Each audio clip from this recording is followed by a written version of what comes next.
From all over the world and the nation, hot air balloon enthusiasts converge on Battle Creek for the annual Battle Creek International Balloon Championship and Air Show.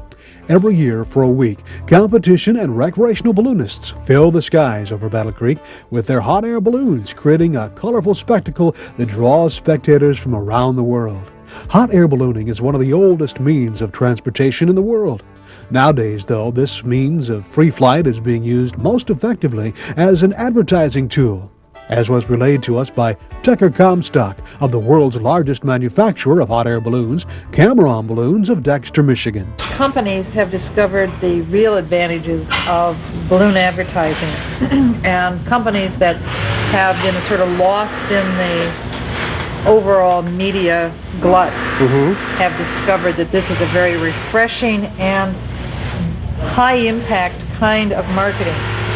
So when Kodak, for example, decided to investigate balloon programs, they discovered that the Albuquerque Balloon Fiesta, which is an annual event in Albuquerque, New Mexico every October, there's more films sold in Albuquerque for that event than any other event in the world each year, the exception being the Olympics. A couple of well-known Cameron balloon creations include Disney's Air Force One, which besides being a wonderful form of advertising, proved to be a unique and creative tool for diplomatic goodwill. David Justice, who piloted Air Force One behind the Iron Curtain, was at this year's Battle Creek Balloon Fest, this time piloting another Cameron balloon, Disney's Castle in the Sky. This replica of Cinderella's castle is one of the tallest balloons ever made. The average balloon is about 65 to 75 feet in height, while the castle, when fully inflated, blossoms to a height of 145 feet. We talked with David Justice about the Castle in the Sky and his trip in Air Force One over Russia. How long have you been a pilot for Disney? Since 1986 when we bought the first balloon. So we've been with the program the whole time. Now this balloon has been all over the world. This one did Euro Disney. It was brand new back in the end of September, 1st of October for the Walt Disney World 20th celebration. And we did a 13-city tour of cities in the east, all the way up as far north as Toronto, and flights over Niagara Falls. And in the month of April, we were in France for the Euro Disney opening. We've done Tokyo Disneyland. We did one tour over there for about 5 weeks with Donald's. This is kind of a labor of love, isn't it? Yeah, it really is. It's got to be. It started out years ago as a hobby for me, and finally decided, well, please maybe we could do this for a living, or at least in existence. And it is. I love ballooning. And of course, everybody says, well, balloonists just have a big ego. So, obviously, I must have a very large one. I don't know. We've been talking with the balloonists in the area, and they can all recall their first flight that kind of bit them, the bug. Can you recall that first flight? Oh, but of course, because my first flight was free. My second one was in my own balloon. Your own balloon? Yeah, I went back in early 77, and got hooked on it, and a few months later I had my own. Any unusual stories as far as landings or ascensions? Yeah, I've made one landing for every takeoff that I've ever done. That's a great record. Again, the thing in Moscow was last July. What kind of a reaction did you get from the Muscovites? Actually, it was wonderful. We were there with Mickey, and we had Red Square closed for 3 days for Disney filming. We left the little corridor open for Gorbachev and all the officials to get in. We left there 2 weeks before the coup. But I was surprised. I found Disney in Moscow. I found Mickey Mouse comic books, and all the kids and everything knew who it was. We also had the people lined up. The Russian people were not allowed in the square when we were there, but they would be lined up, just thousands of people at each end of it. And maybe curious to know what was going on, or just to see something like a balloon. There was only one balloon in all of Russia at the time. It's quite a goodwill ambassador, the Disney balloon. It pretty much brings a lot of smiles to a lot of people. Yeah, I think so. I think it brings out the kid in all of us, which Disney does. We've all grown up with, the Disney company and Walt Disney World, most of the younger generation now.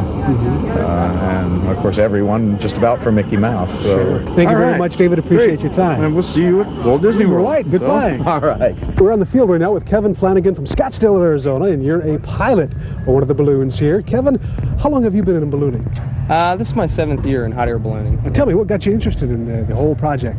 Somebody gave me a ride for my birthday, and the old saying is your first ride's anywhere from $100 to $150, depending on where you fly, and your second one's about $20,000 by the time you get the equipment, the truck, the trailer, you know. So, after your first flight, how long did it take you actually to get into ballooning? What is the process to become a pilot as you are? Well, it's kind of like getting a driver's license. You need some practical training, you have to take a written test, and then you have to take a check ride with an examiner. You have to, in your practical training, you have to do a little solo time. So it's 10 hours for a private license, and that means you can fly your friends and family and anybody you promise rides to, and 35 hours for commercial, and then you can start going for hire. It's a little bit more complicated than going and buying a balloon and getting up there in the sky by yourself. I mean, this is regulated by the FAA, isn't it? Yep, it's FAA certified. The balloons are inspected every 100 hours or every year, whichever comes first, and the pilots go through biannual flight reviews and annual flight reviews if they're under 100 hours. Now, this is competition we have here in Battle Creek. What is involved in competition? What have you got to keep in mind? What do you do in competition? There's a lot involved. It's very complicated. We pick targets out, or the officials pick targets out on the horizon on a map, judging by which way the winds are going. And when you can steer a balloon, the different altitudes, the winds are different directions and speeds. So you try and maneuver your balloon by using the different altitudes. Our only control is up and down. And try and come into the targets, which this morning were intersections of roads, and you throw your baggie down. That's a bean bag with a tail on it, and you try and get it as close to the center of the intersection as you can. How do you control a hot air balloon? Well, the burner heats the air inside. We've got 2 burners on our particular balloon, and we're 80,000 cubic feet, and the temperature for a normal flight is say 170 degrees, and if I wanted to go up, I just coax that temperature up to about 200, and the balloon will climb, let it cool, and it'll descend. So all you have is control up and down, or do you have... Up and down. That's it? Up and down, and like I said, on a common day, the winds at different altitudes are different directions and speeds, so you could climb up to 500 feet and go to the right and go to 1,000 and come to the left, but it's all up to Mother Nature. What is that experience like up there? I mean, is it changed all that much from your first to where you are now? Well, it's kind of like magic. Disney couldn't put anything together that's as wonderful as flying in a balloon. And the different areas and different experiences, being that we go with the wind, we never know where we're going to land. So we always have different experiences along the flight. And we meet a lot of real friendly people. We land in their yards, and I've already had people invite us in for breakfast, and I've had people where I landed in their yards and they became friends for life. I'm still friends with them from just landing in their backyard, and other people come out and crew for you later. So it's a real neat way to meet people and see wildlife, and you know, the mornings are beautiful, and we fly the balloons at the sunrise and sunset of each day, and it's the 2 prettiest times of the day. Well, Kevin, appreciate your time, and we'll be watching you soar the skies over Battle Creek, and you'll be here for the duration of the festival here. Yep, we're here for the whole 10 days. Okay, wish you the best of luck, and we'll be watching. All right, thank you. We're talking with Deb and Phil Lang, is that right? You're official balloon chasers. What does that involve? We got to go chase after Kevin and pack him up when he gets down. I mean, you've got to keep an eye on him, and someone's got to steer. Make sure he doesn't get into problems, or if he does have some problems, we're there. And just if he needs any directions, or if we need directions, we can get them from him. Are you in contact with him anyway at all? We have a radio. A radio? One's got to be navigating, right? I mean, one's got to be watching the road. Right. I mean, and then one is kind of keeping an eye on the balloon. We try to make sure we're up with him, you know, and kind of keep an eye on the map, see what we're headed for. You know, like if we have any big diversions, we have to go around like a lake. I know there's some lakes in the area here that we'll have to circumvent to get towards the target, where he will either put down one of the 2 targets, and basically you just try and go along with him, or if it's a slow flight, you hurry up and go somewhere and wait. You've got to have an interest in meteorology too, I'd imagine, to get your pilot's license. You've got to know something about a lot of training in the ground school with that stuff, weather and stuff like that. Yeah. Phil and Deb, thank you very much, and we'll be watching what you do and keeping in touch with the balloon this afternoon. Besides the business of balloon competition, many were at Battle Creek for the pure pleasure of it all.